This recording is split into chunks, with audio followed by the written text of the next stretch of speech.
Well, hello there, my friends. I'm going to share with you a project today that was just a hoot to make. I mean, a real hoot to make.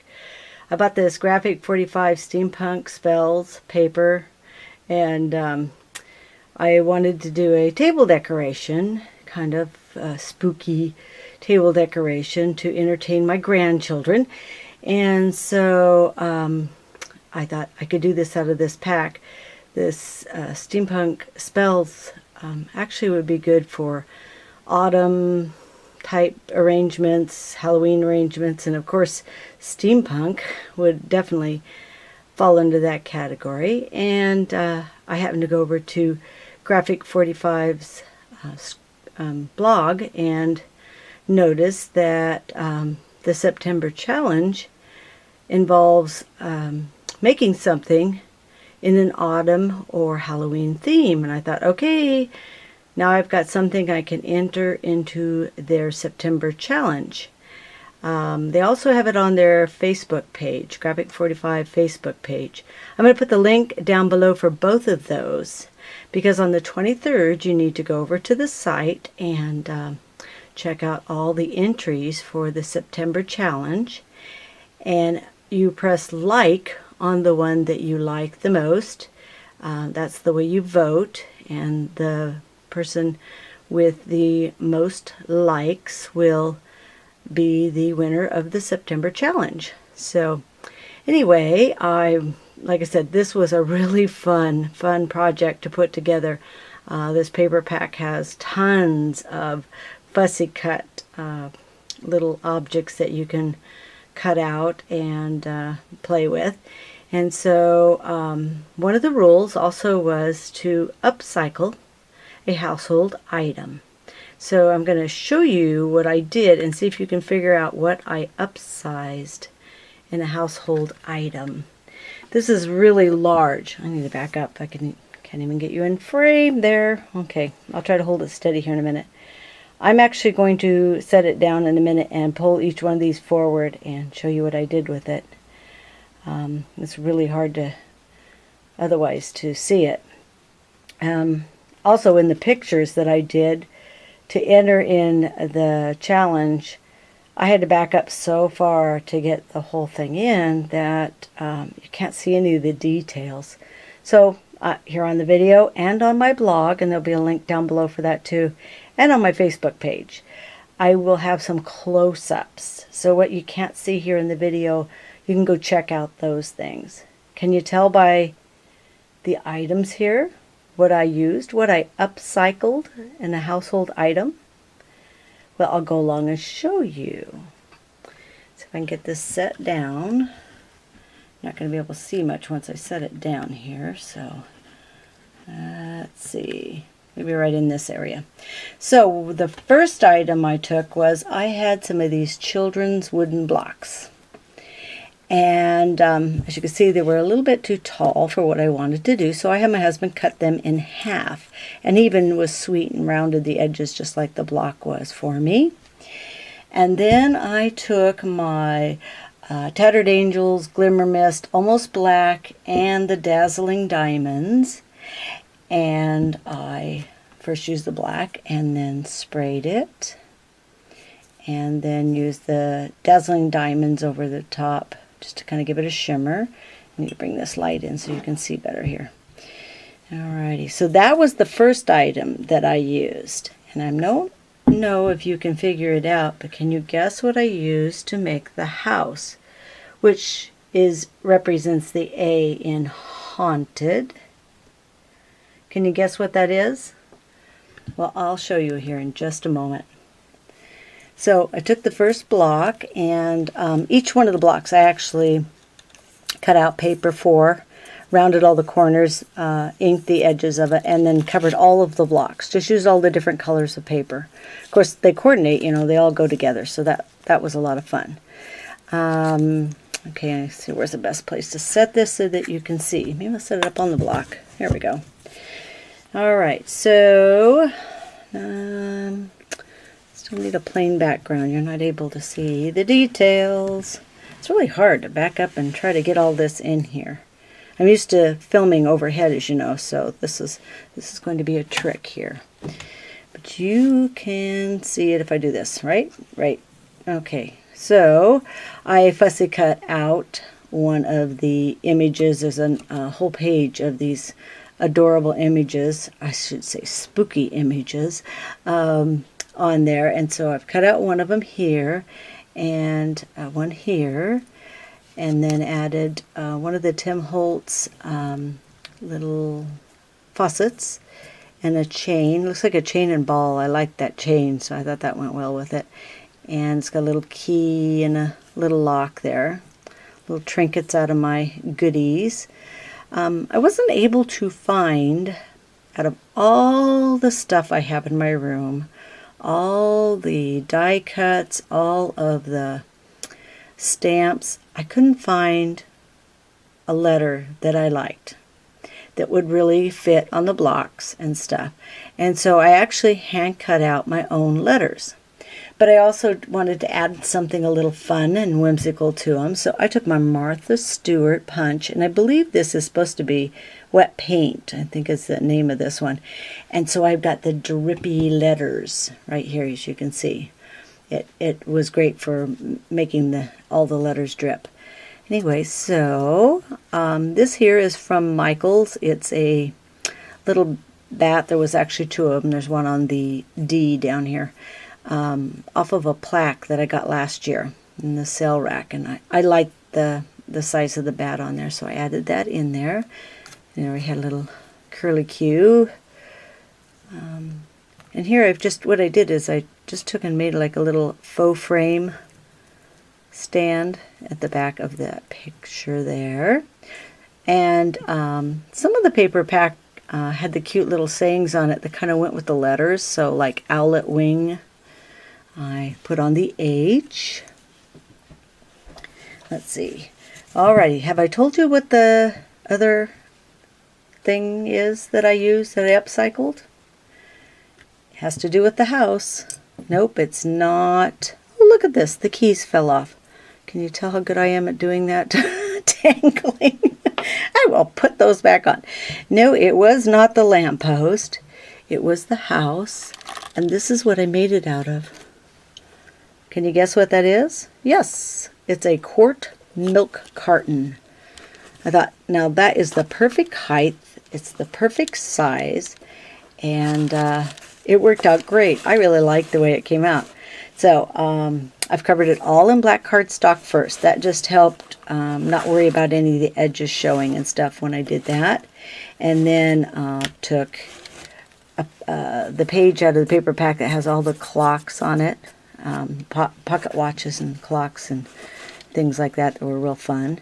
To look like there's windows, fussy cut out another piece of paper out of the paper pack, and then I used actually it was another Martha Stewart punch to make what made it look like shutters on the windows. And then, let me see if I can get I'm going to set it up on this block again so you can see without me moving the camera around too much, maybe. I added a 3D porch to it, just to kind of give it a little more dimension and stuff. And right here on the door, let's start here at the door, you can see it kind of moves in and out. I love this little image here with the face. This is the face on the hot air balloon. I love that, so I had him peeking out. Tim Holtz has these really great little brads that actually look like little door knockers to me. So I did that. I was going to run some chain up to here. I just now remembered I forgot to do that. Well, maybe on the next one. Right here I used some of his hinges. I'm going to have to bring the camera up because you're not going to be able to see what I've done to the rest of it here. Alrighty.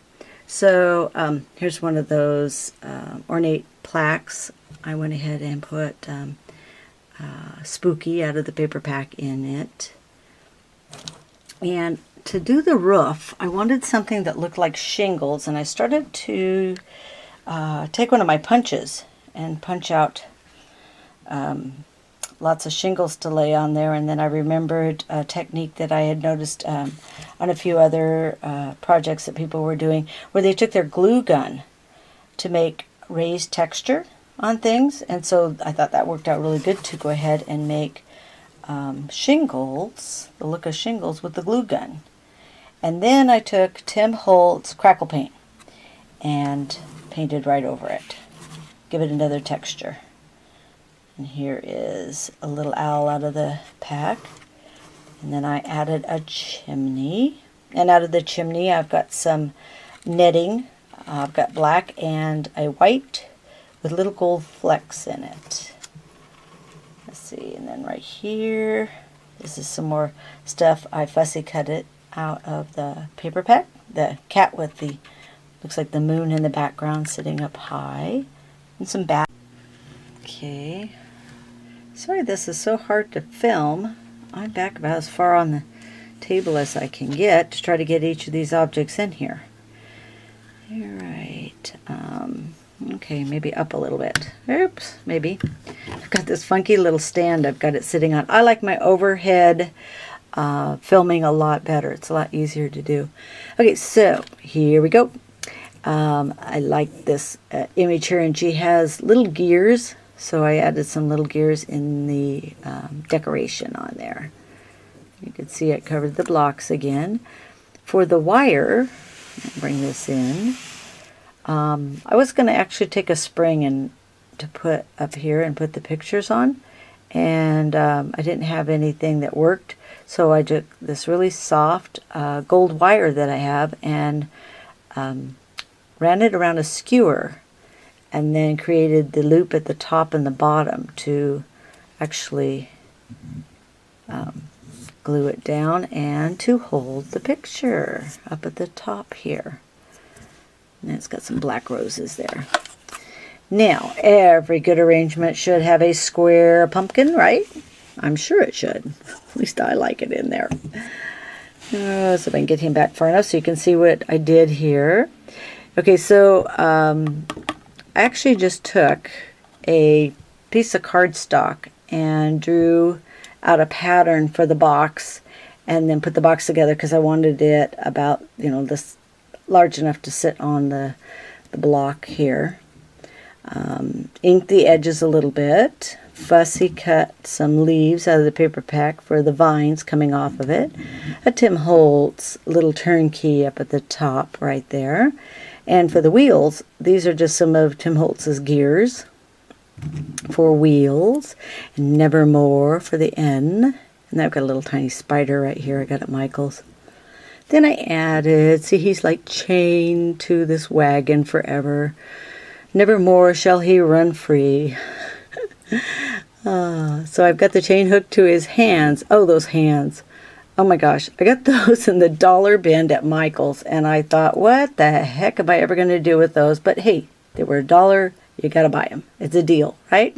So this is what I'm using them for. I don't know what I'm going to use the other 6 or 8 or whatever came in the packet for, but I liked the way those looked really funky on the side of the square pumpkin. Okay, then we have Miss I'm Afraid. I love their names on their different ones here. And Thorn of Roses. I have her too far back. Again, she's got a little more elegance, so she's got a few jewels in there, and she's got a bat around her, on her necklace, so I made sure I put a bat in there, and some of the black roses, and some more of the netting, and some ribbons. This right here, see if I can get in there so you can see. I have this little trinket that is a little mirror, little brass mirror, and so I painted it black, and then if you can see, I don't know if I can see if it's going to focus or not, the little skeleton face in the mirror. Can you see that? That was fun. That was fun. Okay, let's see. Let's get, so I wanted some of the objects to be different heights, and so I guess I don't need that one on the block. I went ahead and took one of them and put them on a wooden candlestick. and did the same technique. Painted it, spray painted it black, and then with the dazzling diamonds over top, added the little netting again and a black rose and a little ribbon, and the E for Eye of Newt. Now let's see if I can get this up high enough so you can see. I took some of the little Tim Holtz bottles, fussy cut some of the little images out, and like this one, Witch's Brew, and put them on the bottles along with some of the little bats out of the paper pack. I actually even put little gold beads in the clear one. So it looks like, little things of poison, I guess. And so that gave it another height right there for one of them. And then we have Dr. Dread. Let's see if I can get him in the picture here. Dr. Dread. I'm sorry, this is hard to do this at this angle, but I'm going to get him in there. Okay, so with him, I looked at what he had on his hat there, and again, he has some gears, so I put some gears on there. And I had this little miniature old-fashioned telephone, you know, like you're calling Dr. Dread. Ha ha ha. And then right in the middle of the D, you can see somebody peeking out. I kind of like the little spring action of those type of springs that I made there. So let me see if I can put this back in order. Do not forget, please, to go and vote for the September challenge. I'm not saying you have to come vote for mine. I just want to see people vote and have a good time with it and see what everybody else has come up with, because I'm sure there's some really awesome designs out there. I'm really looking forward to actually seeing them myself.